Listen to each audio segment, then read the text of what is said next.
ऋषभ सिंह शेंगार पूछ रहे हैं, what should be my strategy for CSE 2022 when I am going in B Tech second year? Please do respond. I want to give CSE 2022 and I'm very much confused how to manage my being from engineering background. यार देखो, मैं भी engineering background से था। 2013 में I passed out. उससे पहले मैंने कभी न्यूज़पेपर नहीं पढ़ा था, कभी यूपीएससी के बारे में कुछ नहीं पढ़ा था, कुछ मैंने उसका एक बैकग्राउंड कुछ नहीं था। I started from the scratch और आई क्लियर्ड इट। तो आई एम टेलिंग यू कि जब आप ग्रेजुएशन में हो, you will be giving your attempt in 2020, focus on your graduation, it is very important. मैं सब लोग को बोलता हूँ कि ग्रेजुएशन बहुत इंपॉर्टेंट होता है। अगर आप वहाँ पे कॉम्प्रोमाइज़ करोगे तो अल्टीमेटली आगे भी आपको नुकसान होगा। और ऐसा कुछ नहीं है कि आपकी इंजीनियरिंग है तो वो आपको हेल्प नहीं करेगी, वो नॉलेज आप गेन कर रहे हो वो आपको हेल्प ही करेगा। हाँ, ये है कि जब आप 4th ईयर में आते हो, जैसे मैंने अभी बताया, तो वहाँ थोड़ा सा फोकस ज़्यादा कर सकते हो। अभी आप फ़िलहाल क्या कर सकते हो कि थोड़ा सा न्यूज़पेपर आप पढ़ना स्टार्ट कर सकते हो, बट वो भी एक हैबिट, रीडिंग हैबिट डेवलप करने के लिए आप स्टार्ट करो। ऐसा नहीं है कि आपको अननेसेसरी उस पर टाइम ज़्यादा स्पेंड करना है।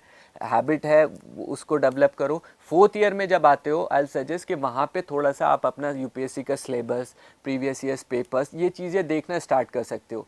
लेकिन अभी अब बर्डन मत लो, मैं सजेस्ट करूँगा, और मैं सबको सजेस्ट करूँगा जितने भी ग्रेजुएशन में, डोंट टेक अननेसेसरी बर्डन। आप अगर प्रिपेयर करना चाहते हो तो दिमाग में रखो, गोल रखो, लेकिन फोकस ऑन योर ग्रेजुएशन। थोड़ा थोड़ा न्यूज़पेपर देखते रहो for the sake of reading, और जब एंड आ जाता है ग्रेजुएशन का, then focus on your this thing, previous years paper, syllabus, pattern समझने के लिए। और आई कैन टेल यू, अगर आप ग्रेजुएशन अच्छे से करोगे तो you can crack the exam in the very first attempt, second attempt also. और अगर आप ग्रेजुएशन में यूपीएससी ग्रेजुएशन दोनों के बीच में कंफ्यूज रहोगे तो ना आप ग्रेजुएशन अच्छे से कर पाओगे, ना यूपीएससी के लिए प्रॉपरली वो कर पाओगे। एंड यू नेवर नो कि आज आप क्या पढ़ रहे हो वो कल के लिए रेलेवेंट है या नहीं है यूपीएससी का। आज जो आप न्यूज़पेपर में सपोज आपने 1 घंटा लगा दिया एक इशू को समझने के लिए, 4 साल बाद वो इशू रेलेवेंट ही नहीं है। आज आपने ऑप्शनल तैयार कर लिया यूपीएससी का, कल को यूपीएससी ने ऑप्शनल ही ख़त्म कर दिया।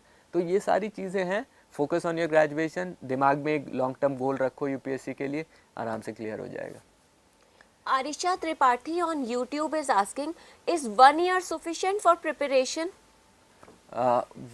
देखो क्या होता है, इस एग्ज़ाम को क्लियर करने के लिए minimum of 2 years are required. 1 साल प्रिपरेशन का, 1 साल एग्ज़ाम का।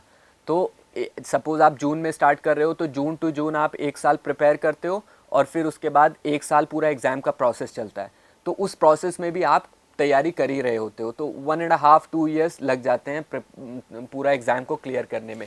हाँ, ये है कि फर्स्ट अटेम्प्ट में आप आराम से क्लियर कर सकते हो एग्ज़ाम को।